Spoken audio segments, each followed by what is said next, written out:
வாழ்க்கை பாதையில் வெற்றிக்கு வழிவகை தெரிய வேண்டுமா? தொடர்ந்து காணுங்கள். மனிதனுக்கு இறைவன் கொடுத்த வரப்பிரசாதமே வாழ்க்கை. அதில் கரடுமுரடான முற்புறுதல்கள் இருக்கத்தான் செய்யும். முயற்சியும் தன்னம்பிக்கையும் நிதானமும் அவசியம் இருந்தால் கண்டிப்பாக வாழ்க்கையில் வெற்றி அடையலாம். திட்டமிடுதலும் முக்கிய பங்கு வகிக்குமே. ஒவ்வொரு முறையும் முயற்சி செய்து வருகிறேன், தோல்விதான் வருகிறது, நான் என்ன செய்ய முடியும், எல்லாம் என் தலையெழுத்து என்று அங்கலாய்ப்பு பலரிடம் நீடித்து வரும் விடை தெரியா விக்ரமாதித்யன் கதை போல என்றே சொல்லலாம். ஓர் லட்சியம் உங்களை ஆட்கொள்ளும் போது, ஒரு மகத்தான திட்டத்தில் நீங்கள் ஈடுபடும் வேளையில் உங்கள் எண்ணங்களின் குறுகிய எல்லைகள் உடைகின்றன என பதஞ்சலி முனிவர் சொல்லியுள்ளார். அதுபோலவே லட்சியத்தை அடையும் போது நம்முடைய குறுகிய மனப்பான்மை விலகும். அப்படி நிகழும்போது நாம் சோர்வடையாமல் நாம் எடுத்துக்கொண்ட குறிக்கோளோடு வாழ்ந்து வெற்றியடைய வேண்டும்.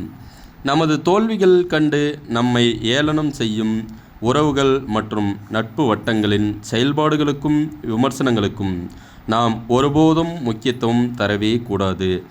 அவர்களது ஏளன பேச்சுக்கள்தான் நமக்கான வெற்றியின் இலக்கு.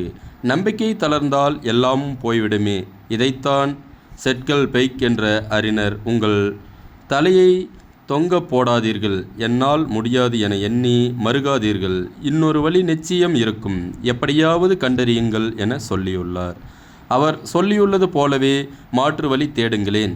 நம்முடைய முயற்சியை ஒருபோதும் தள்ளி போடாமல் உழைப்பை மூலதனமாக்கி தன்னம்பிக்கையை தளராமல் இலக்கினை அடைய பாடுபடுவதே நல்ல செயலாகும். நம்மை யாரெல்லாம் உதாசீனம் செய்தார்களோ, எள்ளி நகையாடினார்களோ அவர்களிடம் விரோதம் பாராட்டாதீர்கள். முன்பை விட அவர்களிடம் நன்கு பழகுங்கள். இந்த நேரம் நமக்கு தேவை விவேகமே. எதிலும் ஈடுபாடு இல்லாமல் இருப்பவர்களை என்ன செய்யலாம்?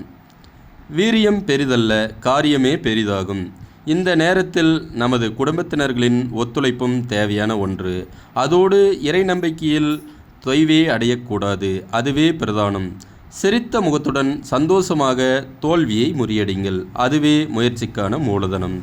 குறிப்பிட்ட லட்சியம் ஒன்றே குறிக்கோள் என உறுதியாய் வாழ்ந்து பாருங்கள். அப்போது மனதின் உறுதியே வெற்றியை நிச்சயமாக்கும். அது சமயம் வரும் எதிர்மறை விவாதம், விமர்சனங்களை தவிர்ப்பதே நல்லது. பலரின் தோல்விகளுக்கு காரணம் வெற்றியை நெருங்கி வந்த வேளையில் நம்மால் முடியாது என கைவிட்டதுதான் என தாமஸ் ஆல்வா எடிசன் சொல்லியுள்ளார். அவர் சொல்வது போல வெற்றி நெருங்கி வரும் வேளையில் நமது மன உறுதி தளராத செயல்களே வெற்றியை தீர்மானிக்கும். இதைத்தான் வின்ஸ்டன் சர்ச்சில் தனது கருத்தில், உங்கள் ஆற்றலை நீங்களே அறிந்து கொள்ள சரியான வழி இடைவிடாத முயற்சி என்கிறார். யார் என்ன சொன்னாலும் எத்தனை சொன்னாலும் சரி, ஒரே இலக்குடன் தன்னம்பிக்கை தளராமல் முயன்று பாருங்கள், வெற்றி கண்டிப்பாக நமதாகும். அந்த நேரம் அமையும் போது நான் எனும் அகங்காரமும் இருமாப்பும் அமைய விருந்தாளியாய் வலம் வருவார்கள். அவர்களை விலக்கிவிடுங்கள். எந்த நேரத்திலும் அவர்களை வரவேற்பது நாமே நமக்கு வைத்து கொள்ளும் சூனியமாகும். சொந்த காசில் சூனியம் தேவையா? விடாமுயற்சி, நம்பிக்கை போன்றவைகளே நமக்கான மந்திரம். வேறு மந்திரம் தேவையே இல்லை. விடாமுயற்சி, தன்னம்பிக்கை போன்றவைகளே நமக்கான மந்திரம். வேறு மந்திரம் தேவையே இல்லை. அதோடு கூட உங்களுக்கு ஏற்படும் தாழ்வு மனப்பான்மையை நீங்கள் போக்கிக் கொண்டால் நீங்கள் எதிலும் வெற்றியாளர்களாக திகழ்வீர்கள். தாழ்வு மனப்பான்மை உள்ளவர்கள் தாங்கள் எதற்கும் பிரயோஜனம் இல்லாதவர்கள் என்று தம்மை பற்றியே தாமே குறைவாக எண்ணுவார்கள். தன்னைத்தானே குறைத்து மதிப்பிடுவதன் மூலம் யாரிடமும் சரியாக பழகவும் விரும்ப மாட்டார்கள். தாழ்வு மனப்பான்மை என்பது தேவையற்றது. அதிலிருந்து வெளிவர சில குறிப்புகளை உங்களுக்கு தருகிறேன். சுயமரியாதையை வளர்த்து கொள்ளுங்கள். முதலாவதாக நீங்கள் உங்களுடைய சுயமரியாதையை வளர்த்து கொண்டால் தாழ்வு மனப்பான்மை உள்ளவர்கள் தன்னை பற்றி மற்றவர்கள் என்ன நினைப்பார்களோ என்று கவலைப்பட வேண்டாம். இது தேவையற்றது. நம்முடைய பலம், பலவீனம் ஆகியவற்றை தெரிந்து கொண்டால்தான் நம்மால் சிறப்பாக வாழ முடியும். அத்துடன் நம்முடைய திறமைகளில் கவனம் செலுத்துவதும் சுயமரியாதையை வளர்த்து கொள்ள உதவும். முதலில் நம்மை நாமே நேசிக்கவும் மதிக்கவும் கற்றுக்கொள்ள வேண்டியது அவசியம். சுயமரியாதையை வளர்த்து கொள்வதன் மூலம் தாழ்வு மனப்பான்மையிலிருந்து வெளிவரலாம். அடுத்ததாக, பிறருடன் உங்களை ஒப்பிடுவதை நிறுத்திக் கொள்ளுங்கள். எக்காரணம் கொண்டும் பிறருடன் ஒப்பிடுவதை தவிர்த்து விடுங்கள். ஒவ்வொரு மனிதருமே தனித்துவமானவர்கள். எப்படி உங்களுடைய கைரேகை மற்றவரிடம் ஒப்பிட்டு பொருந்தாதோ அதுபோல ஒவ்வொரு மனிதர்களும் தனித்துவமானவர்களாகத்தான் விளங்க செய்கிறார்கள். மற்றவர்களுடன் நம்மை ஒப்பிட்டு பார்ப்பது தேவையற்ற தாழ்வு மனப்பான்மையை உண்டாக்கும். பிறருடன் ஒப்பிடுவதை நிறுத்தி கொண்டு சவாலான சூழ்நிலைகளை சந்திக்க தயாராவதுடன் நம்பிக்கையுடன் செயல்படத் தொடங்கினால் தாழ்வு மனப்பான்மை என்பது நம்மிடமிருந்து ஓடிவிடும்.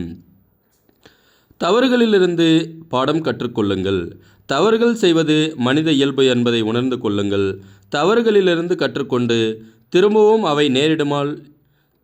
அவை நேரிடாமல் இருப்பதற்கு முயற்சி செய்ய வேண்டும்.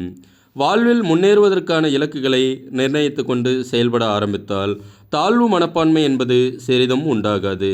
அத்துடன் நம்மை தாழ்வு மனப்பான்மை ஏற்பட வைக்கும் உறவுகள், நண்பர்களை அடையாளம் கண்டு அவர்களை விட்டு விலகி இருப்பதும் நம்மை ஊக்குவிக்கும். நபர்களுடனான உறவை வளர்த்து கொள்வதும் முயற்சி செய்வதும் சிறந்த பலன் தரும். நம்மை ஊக்குவிக்கும் நபர்களுடனான உறவை வளர்த்து கொள்ளவும் முயற்சி செய்வதும் சிறந்த பலனை அளிக்கும். நேர்மறையான எண்ணங்களை வளர்த்து கொள்ளுதல். மனதில் இருந்து எதிர்மறை எண்ணங்களை விரட்டி நேர்மறையான எண்ணங்களை வளர்க்க முயற்சி செய்யலாம். பிறரிடம் பாராட்டு பெறுவதற்கு செயல்படுவதை விட நம்மை நாமே ஊக்கப்படுத்தி கொண்டு நமக்கு விருப்பமான செயல்களில் இறங்குவது நேர்மறையான எண்ணத்தை வளர்க்க உதவும். தாழ்வு மனப்பான்மைக்கு முக்கிய காரணம் நம்மை பற்றி மற்றவர்கள் என்ன நினைக்கிறார்கள் என்பதை பற்றி சிந்திப்பதே ஆகும். அத்துடன் நம்முடைய ஒவ்வொரு செயலுக்கும் அவர்களிடமிருந்து சரிபார்ப்பை எதிர்பார்க்கிறோம். மனதை அமைதிப்படுத்தி கொள்ளுங்கள். மனதை அமைதிப்படுத்த தியானம், யோகா போன்ற பயிற்சிகளை செய்வது நம்முடைய மனதை அமைதிப்படுத்துவதுடன் உடலையும் ஆரோக்கியமாக வைத்துக்கொள்ள உதவும். பிறர் என்ன நினைப்பார்களோ என்று எண்ணி கலங்குவதை விட்டு மனதை அமைதியாக வைத்துக்கொள்ள பயிற்சியை பெறுங்கள். தனிமையை தவிர்த்திடுங்கள். தனிமை என்பது மன அழுத்தத்தையும் தாழ்வு மனப்பான்மையையும் அதிகரிக்கவே செய்யும். எனவே தனிமையில் இருப்பதை தவிர்த்து விடுவது நல்லது. நண்பர்களுடன் பழகுவதும் பொழுதுபோக்கு நிகழ்ச்சிகளில் கலந்து கொள்வதும் சிறந்த பலனை தரும். நண்பர்கள் இல்லை என்றால் ஏற்படுத்தி கொள்வதும் நல்ல புத்தகங்களை படிப்பதும் தொலைக்காட்சியில் நகைச்சுவை காட்சிகளை கண்டுகளிப்பதும் பிடித்த விஷயங்களை செய்வதும் தனிமையை விரட்டிவிடும். உடல் மன ஆரோக்கியத்தில் கவனம் செலுத்த வேண்டும். உடற்பயிற்சி, சத்தான உணவு, போதுமான தூக்கம் ஆகியவை மன அழுத்தத்தை பெரிதும் குறைக்க உதவும். மன அழுத்தத்தை குறைப்பதன் மூலம் உடலும் மனமும் ஆரோக்கியம் பெறும். தன்னம்பிக்கை உயரும். எதையும் சாதித்துவிடும் மனதிடம் கொள்ளும். தாழ்வு மனப்பான்மை என்பது நம்மிடமிருந்து தானாகவே விலகிச் சென்றுவிடும். தாழ்வு மனப்பான்மையிலிருந்து விடுபட உங்கள் வாழ்வில் நீங்கள் உயர உங்களையே நீங்கள் உயர்வாக எண்ண வேண்டும் என்பது அவசியம். அதற்கு சில வழிகளை கூறுகிறேன், கவனமாக கேளுங்கள். தோற்றத்தை வைத்து நம்மை எடப்போடுபவர்களை தோற்கடிக்க முதலில் செய்ய வேண்டியது அவர் நம்மை பற்றி என்ன நினைக்கிறார் என்று யோசிப்பதை விட்டுவிட்டு நீங்களாக இருங்கள். ஏனென்றால் தோற்றத்திற்கும் திறமைக்கும் சம்மதமில்லை என்பதை நீங்கள் முதலில் உணருங்கள். அதுபோலவே நிறத்திற்கும் அழகிற்கும் சம்பந்தம் இல்லை என்பதை நீங்கள் முதலில் ஏற்றுக்கொள்ள வேண்டும். நீங்கள் முதலில் உங்களை ரசியுங்கள். அதனால் ஏற்படும் தன்னம்பிக்கை உணர்வே உங்களை தைரியமாக நடமாட வைக்கும். இன்னொருவர் போல் அந்நிய மொழியை நம்மால் சரளமாக பேச முடியவில்லை என்று கவலை கொள்ளாதீர்கள்.